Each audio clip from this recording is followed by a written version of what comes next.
une onde est dite transversale si est perpendiculaire à la direction de propagation. Donc vous notez, une onde est dite transversale. Une onde est dite transversale lorsque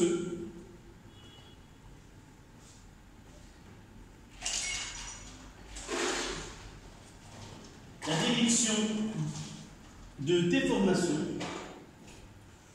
lorsque la direction de perturbation ou de déformation est perpendiculaire à la direction de propagation.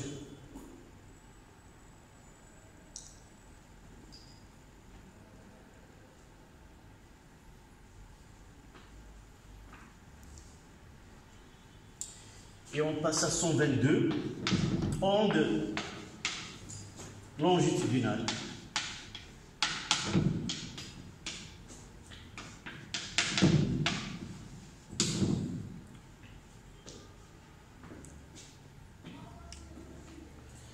Et on fera l'exemple de ressort.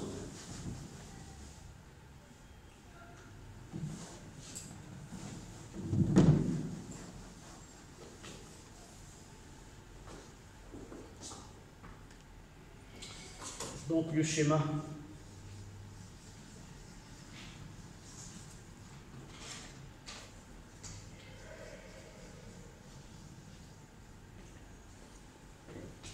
Essayez de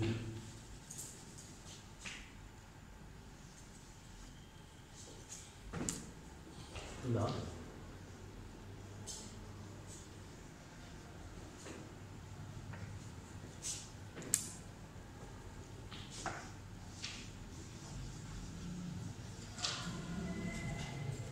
Et un peu plus loin.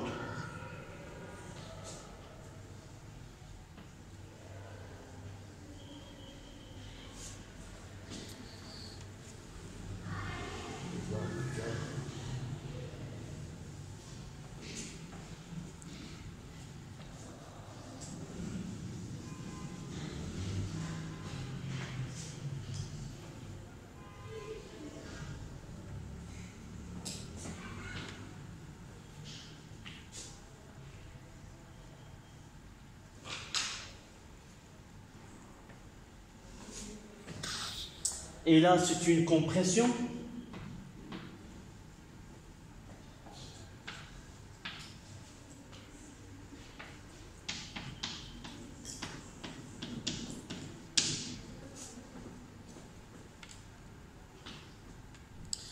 Et c'est le sens de propagation.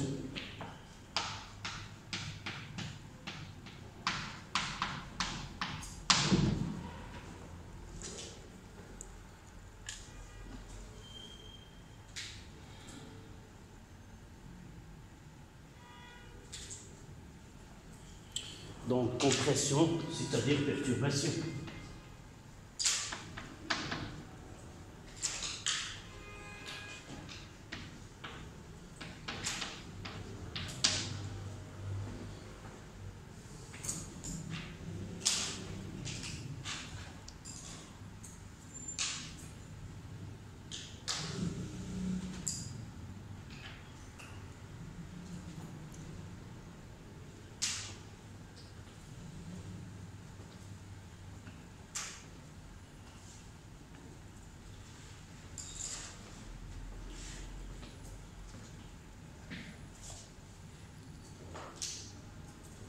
Donc, qui peut nous donner la définition d'une onde longitudinale?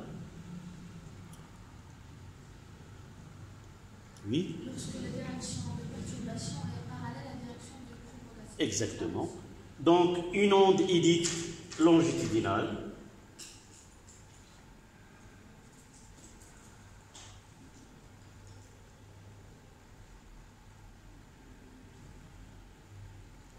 Une onde est dite longitudinale lorsque la direction de la déformation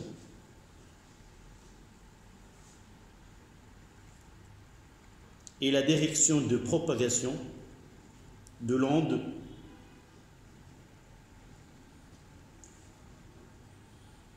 je change ta définition par une autre, c'est la même chose, en la même direction. En la même direction.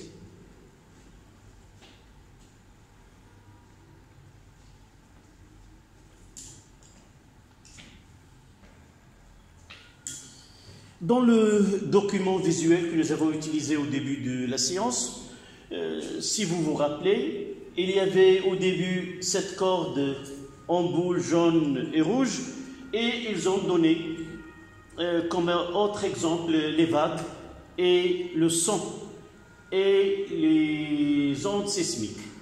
On va, en réalité, ces trois exemples nous donnent les trois types des ondes mécaniques progressives. La corde, c'est le cas d'une onde qui se propage selon une seule dimension. Donc il suffit d'un variable x pour suivre la propagation de cette onde. Celle de l'eau, c'est la propagation qui se fait à une surface, donc c'est un plan. Donc c'est une onde qui est di ou bidimensionnelle. Et les ondes sonores, vous voyez que lorsque je parle, tout le monde qui ont voisinant vers le haut, à droite, à gauche, en bas, peuvent recevoir cette onde-là. On dit que cette onde est une onde tridimensionnelle où elle se propage dans l'espace et dans toutes les directions qui sont permises. D'accord? Donc on laissera les vagues ou la propagation à la surface de l'eau, une autre partie par la suite, et on parlera brièvement des ondes sonores. Comment le son se produit et comment il se propage? Comment je produis le son? Comment se produit le son par un être vivant? Par exemple, l'homme. Vous n'avez jamais posé cette question. Qu'est-ce qu'il y a à l'intérieur de la bouche? Vers le fond. Ce qu'on appelle les cordes vocales. Ce sont des muscles qui, par vibration, par modification, donc un muscle, lorsqu'il est modifié, ce que nous disons ici, une onde, c'est une modification des propriétés mécaniques du milieu. Donc ces muscles-là s'étirent et s'étendent, et par la suite, ils vibrent, et c'est comme une corde d'une guitare. Certains artistes, ils peuvent même imiter le son d'un bébé. Je ne sais pas si vous avez des guitaristes qui peuvent reproduire le son humain. Donc, les cordes vocales à l'intérieur, avec leur vibration, il y a de l'air à l'intérieur de la bouche, et par la suite, vous essayez ceci même, vous pouvez parler maintenant, et lorsque vous parlez, vous voyez que l'air sort avec des pressions différentes, c'est-à-dire il y a une dilatation et compression, et vous voyez que ce son-là, nécessite l'air, c'est lui qui le milieu de propagation, et cette déformation de pression, une dépression et une compression, c'est elle qui arrive jusqu'au tympan, à l'oreille, et cette onde mécanique, elle est transformée en onde électrique et sera interprétée et décodée par la suite, devenir un langage compréhensible. Donc je vais essayer de voir une expérience ici. D'abord, nous avons parlé de l'eau.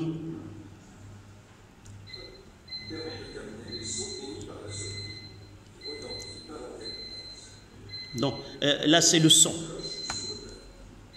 Je vous laisse écouter.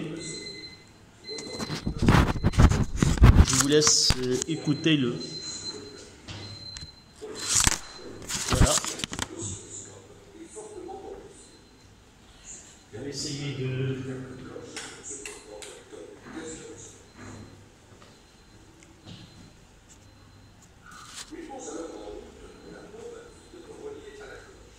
Je reprends dès le début, essayer de hausser le son.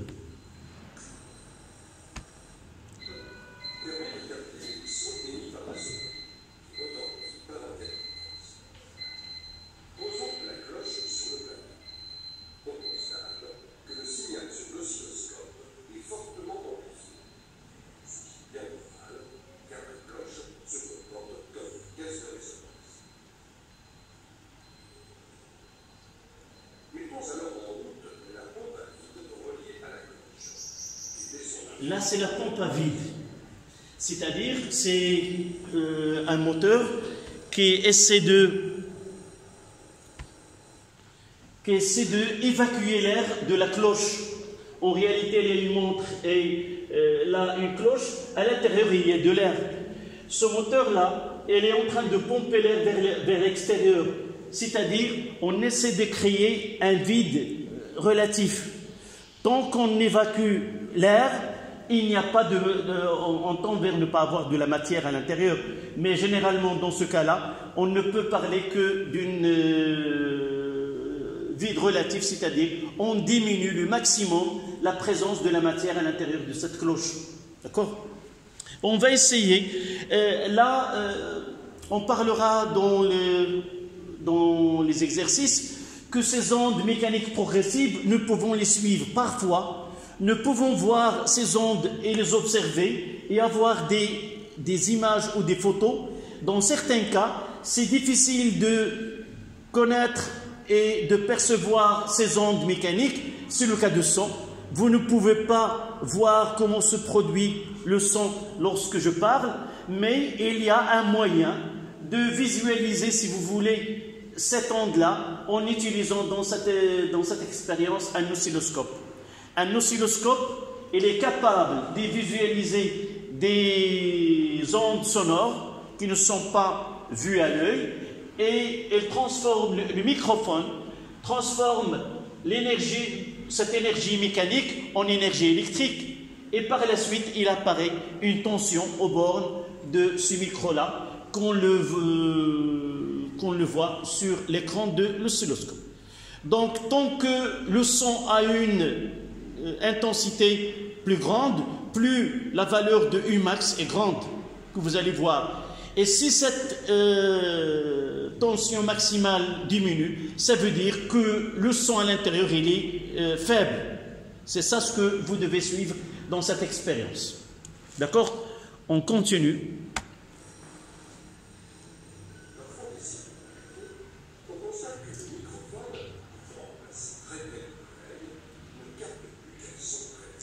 Voilà, vous voyez ici que l'amplitude n'est plus la même qu'avant parce que cette onde-là, voilà, il fait maintenant entrer l'air, c'est-à-dire il devient un milieu qui est matériel et vous voyez que l'onde, il a une amplitude qui est très grande.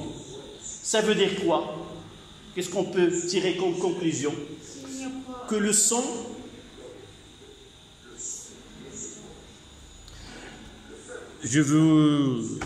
On s'arrête là, on parlera.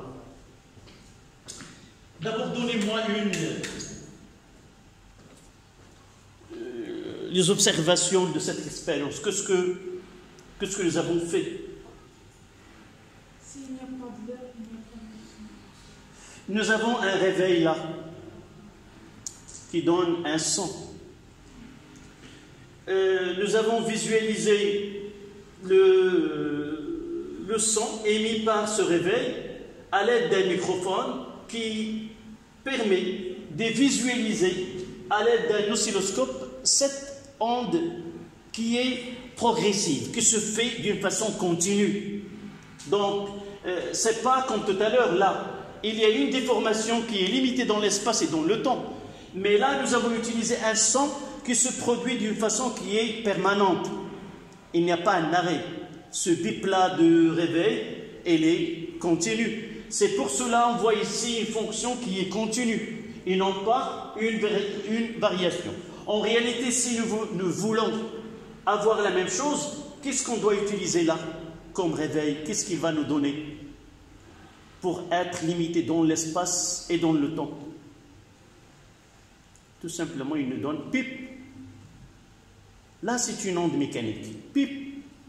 Mais une fois que ce pip se répète d'une façon continue, nous avons ici une onde qui est mécanique, progressive, que se répète d'une façon continue, sans arrêt.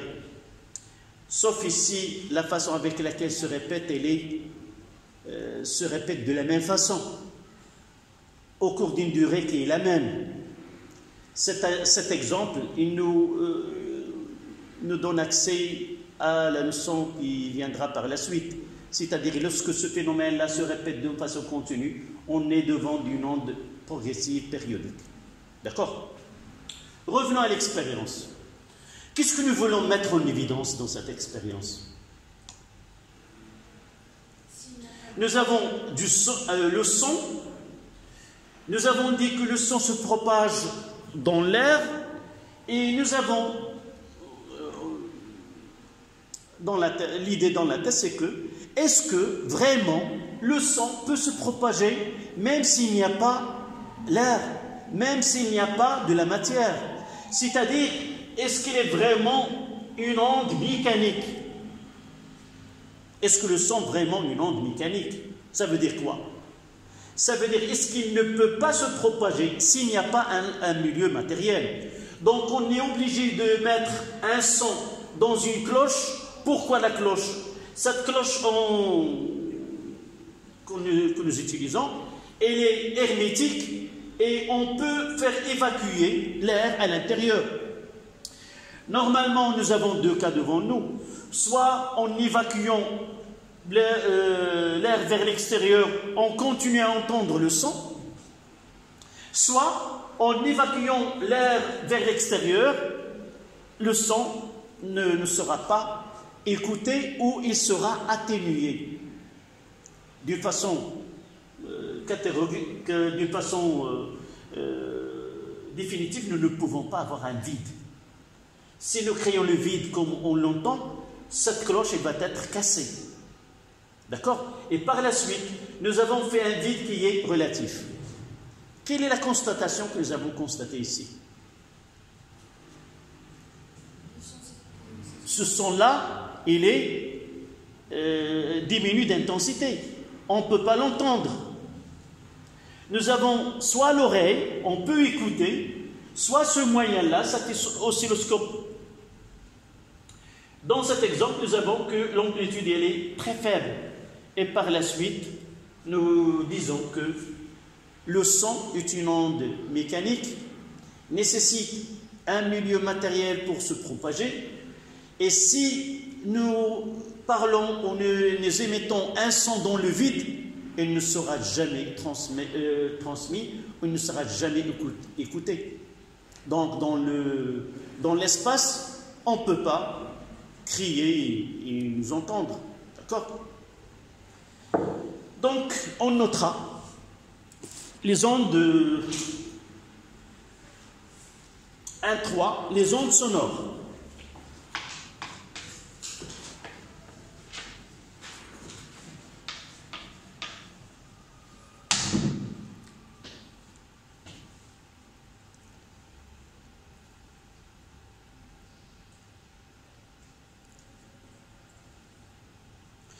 À la ligne, les ondes sonores sont des ondes mécaniques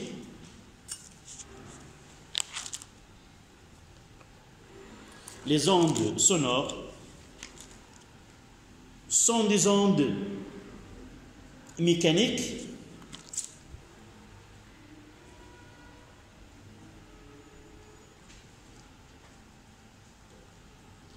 nécessitent un milieu matériel pour se propager.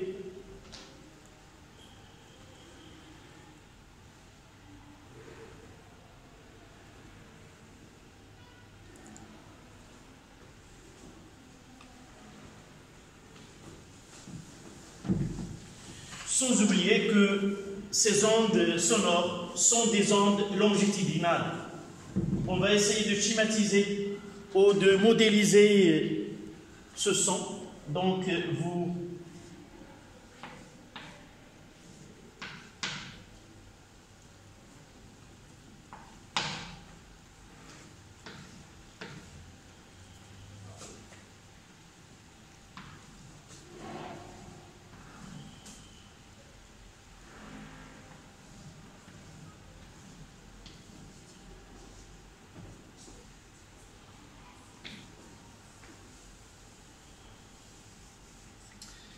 Essayez de, pour faciliter, je mettrai là 1 cm. 1 cm. Là, c'est 1,5. Là, c'est 1,5. Là, c'est 0,5. Là, c'est 0,5. Et là, c'est 1. 1. Et ainsi de suite.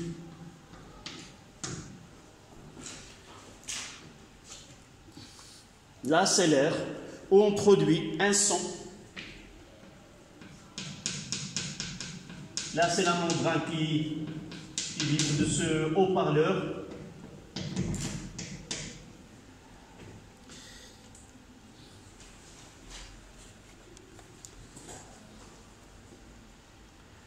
La première des choses que nous devons connaître, c'est comment schématiser sur cette figure-là l'onde mécanique.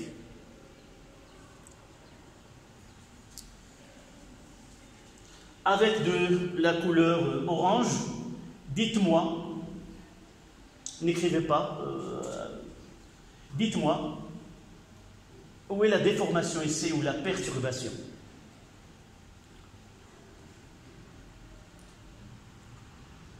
D'où commence et d'où il finit. Ou qu'est-ce que j'ai dit tout à l'heure? Pour connaître une perturbation, nous devons, la première des choses, avoir une vision globale du milieu et voir là où il y a une modification mécanique de ce milieu-là. D'accord? Dites-moi où commence la modification ou où se termine cette modification.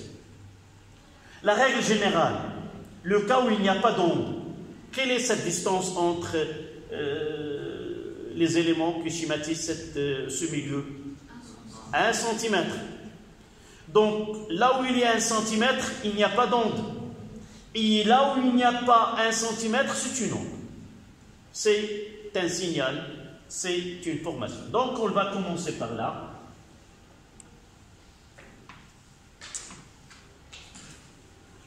Voilà notre onde. Ici, c'est le signal.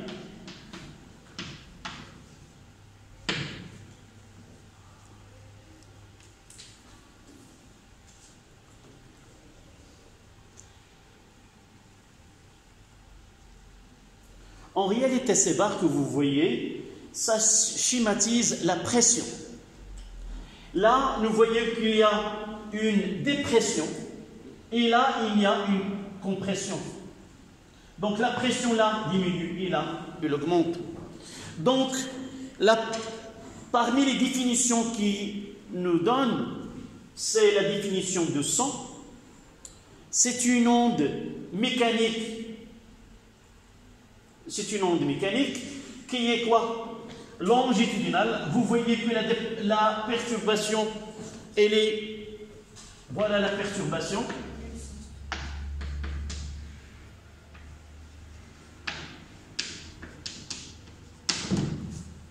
Et voici la propagation.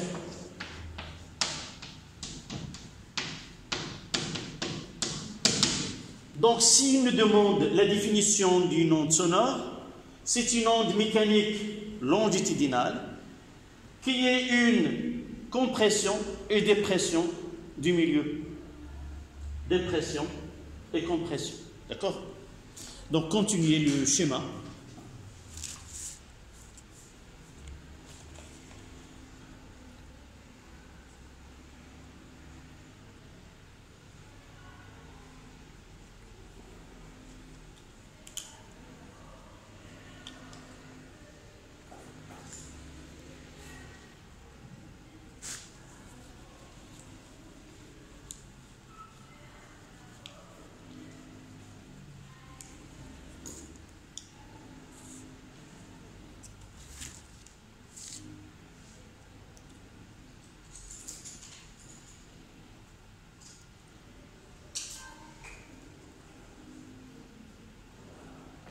Donc là, c'est une compression. Et là, une dilatation.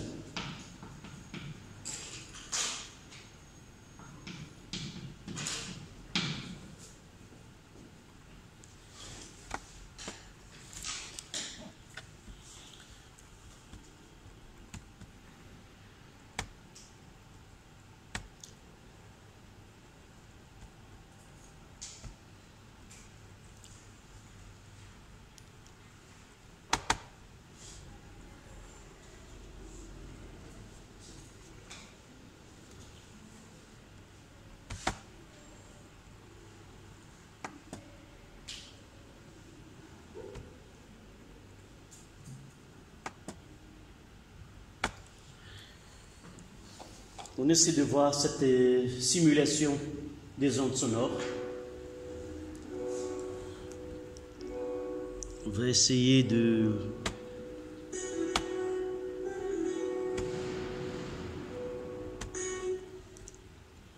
Voilà, une simulation de ces ondes.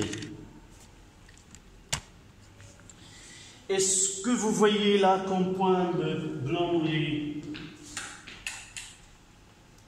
Ce sont les molécules d'air. Donc, il y a une partie où la densité vous voyez une partie où la densité elle est grande, une partie où la densité elle diminue. Donc, il y a une dépression et une compression. Et ces points-là sont deux mouvements de va et de vient. Si vous essayez là, nous voyons ce que se produit à la surface sous forme de variation au cours du temps. Et nous avons dans ce cas-là une atténuation, c'est-à-dire cette énergie qui est produite par le haut-parleur, elle est absorbée. Là, c'est on va essayer de produire une onde mécanique et non pas progressive qui se répète. Voilà. Vous voyez ici, il y a une répétition. Là, il y a, voilà, une seule qui se propage. Là, c'est une onde mécanique. Et une compression et dépression de... Là, on schématise avec ce que se produit dans les constituants de milieu. Et vous voyez... Là, une fois, c'est une modification temporaire. Tout à l'heure, c'était une modification qui est permanente. Toujours, on est une onde mécanique. Là.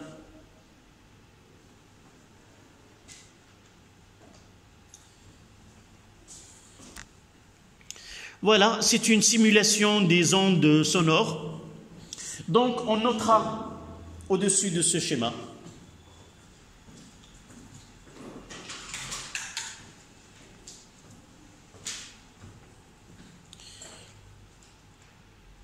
les ondes sonores sont des ondes longitudinales. Les ondes sonores sont longitudinales.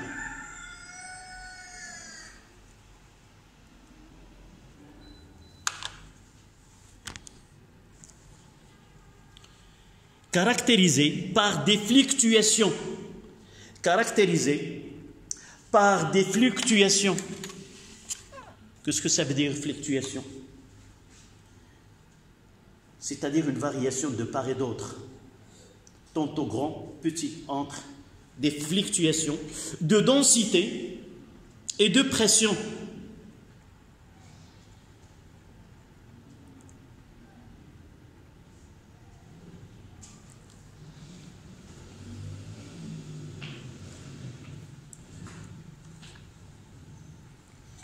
On appelle onde sonore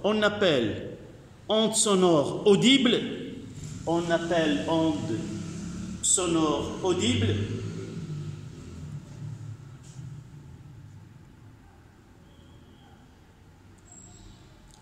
Les ondes que l'oreille humaine est capable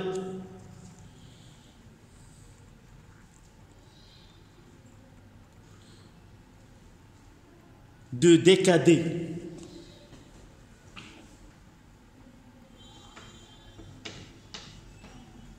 en quelque sorte de déchiffrer, de la décoder. Ce sont des fluctuations et l'oreille humaine, il est capable de recevoir cette onde et lui donner un son qui lui correspond. Lorsque je dis A, là c'est une fluctuation. L'oreille reçoit et dans nos cerveaux, il donne une codification de ce son et ça donne A ou donne une phrase correspondante à ce que nous entendons. D'accord? Qui ont des fréquences sonores entre 20 Hz et 20 kHz.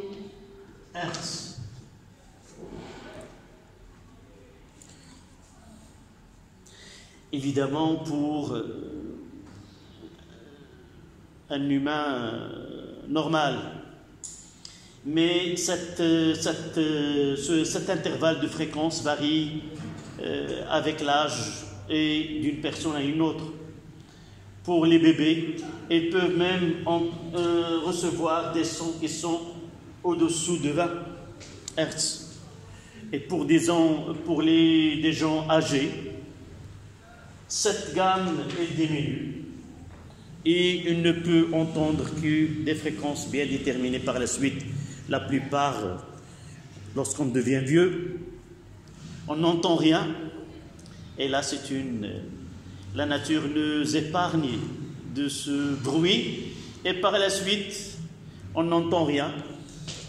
رحمة بالعباد ما غادي يبقاش يسمع بزاف حتى الواحد ملي كيكبر كيخصو يكون يتصنت غير على راسو وبالتالي حتى الودنين ديالو ما كيبقاش يسمع بزاف الاصوات.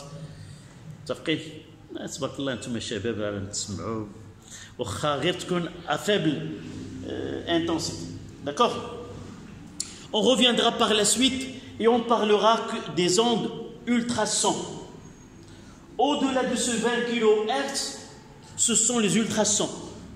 Et l'homme ne peut pas capter ce type des ondes. Par exemple, certains animaux peuvent recevoir et peuvent capter ces ondes sonores. On parlera par la suite dans des exercices où, comment, par exemple, les chauves-souris. Les chauves-souris, la façon avec laquelle ils vivent, ils chassent avec ces ondes sonores. Elle émet des ondes, et une fois elle réfléchit pas à un obstacle, elle peut déterminer le type de cet obstacle-là, et il peut même se naviguer, entre guillemets.